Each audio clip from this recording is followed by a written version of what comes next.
Self-awareness is defined as the conscious knowledge of one's own character, feelings, motives, and desires.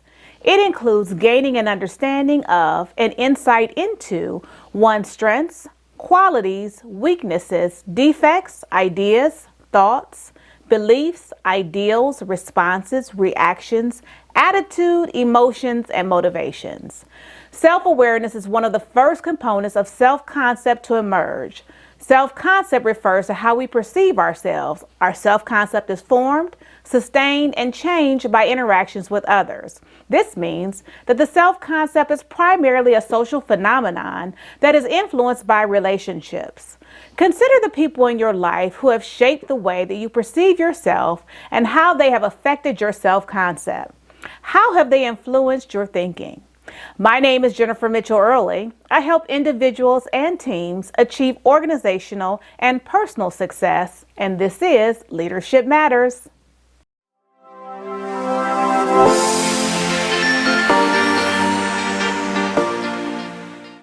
Today, we're talking about learning how to become more self-aware.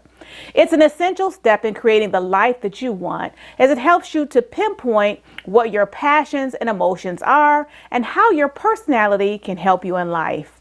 Recognizing the impact that your thoughts, words, and emotions have on your overall behavior will help you to understand and improve self-awareness.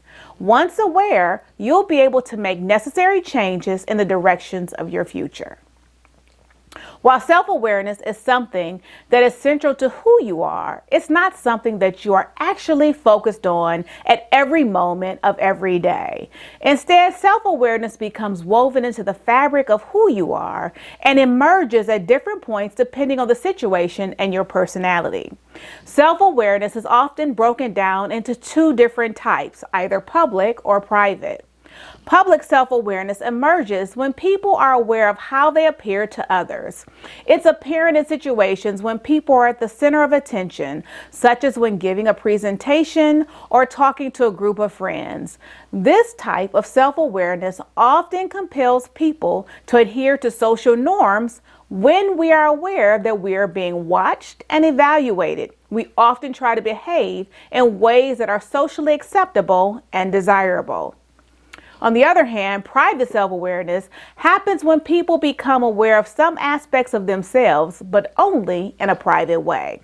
For example, feeling your stomach lurch when you realize you forgot to study for an important test, or feeling your heart flutter when you see someone you're attracted to, are also examples of private self-awareness.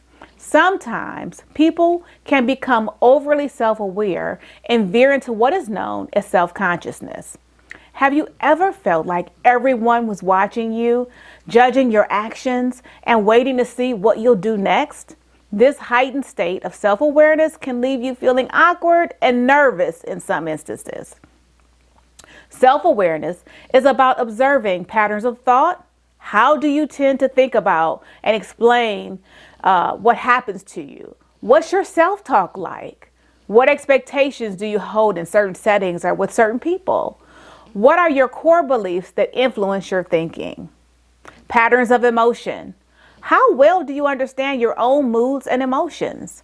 Do you observe and try to understand your emotions, or do you react to them impulsively? Do you view difficult emotions as enemies to be avoided or gotten rid of, or messengers trying to tell you something? And patterns of behavior. Do you understand why you tend to act in the same way in certain situations? Do you have a sense for what types of events are triggering for you? Do you understand what motivates your behaviors or leads to self-sabotage? You can't be a good leader without self-awareness. It lies at the root of strong character, giving us the ability to lead with a sense of purpose, authenticity, openness, and trust. It explains our successes and our failures. And by giving us a better understanding of who we are, self-awareness lets us better understand what we need most from other people to complement our own deficiencies in leadership. Be encouraged. Self-awareness is a skill anyone can improve with the right tools and a little practice. Kelly Miller, author of the article, Building Self-Awareness, 16 Activities and Tools for Meaningful Change on positivepsychology.com, offers the following 4 tips to identify opportunities for professional development or personal growth and to improve your self-awareness and develop your potential. 1. Keep a thought diary. A thought diary is a foundational place to begin increasing self-awareness. Keep track of thoughts that pop up in the form of an automatic reaction. Track what was occurring at the time. Track your level of emotion to the stimulus and attempt to analyze the underlying reason for the emotion. The diary will enable you to track common trends. While introspection is a nice buzzword, it's not efficient in higher order cognitive processes because humans tend to reflect with a self-serving bias rather than objectively analyzing situations for abstract learning. To be more efficient, the thought diary should be less of an emotional exercise and more of a fact-finding mission. In other words, make every effort to leave judgment out of it. 2, start a mindfulness practice. That's another way to increase self-awareness. There are a variety of activities to include in a mindfulness practice. Find a few ideas to inspire you to incorporate meditation, yoga, or some other variation to improve your presence. When mindfulness is practiced, behavior becomes more intentional and increased self-awareness develops. 3, asking a friend, coworker, or subordinate can clarify your strengths and weaknesses, and it can be a significant pathway to self-awareness. While many people believe they're self-aware, having an outside perspective is helpful in a clear understanding of external self-awareness. 4, leaders beware. Experience and power may be a hindrance to self-awareness. Ask your subordinates to rate your leadership skills. When people are at the top, they tend to overestimate their abilities because they don't have as many opportunities to build external awareness. When you're lost in your thoughts, you're missing out on life in the present. The observing self is not a thought or a feeling, but more an awareness. It's a perspective from which you observe your experiences from the distance, being aware of what you're thinking, feeling, sensing, or doing at any moment. Try the following exercise to train your observing self. Pause for a moment and take a deep breath. Look around and notice 5 things that you can see. Listen carefully and notice 5 things that you can hear. Notice 5 things that you can feel in contact with your body. And finally, do all of the above at the same time. You can practice this exercise at your next meeting or when under stress.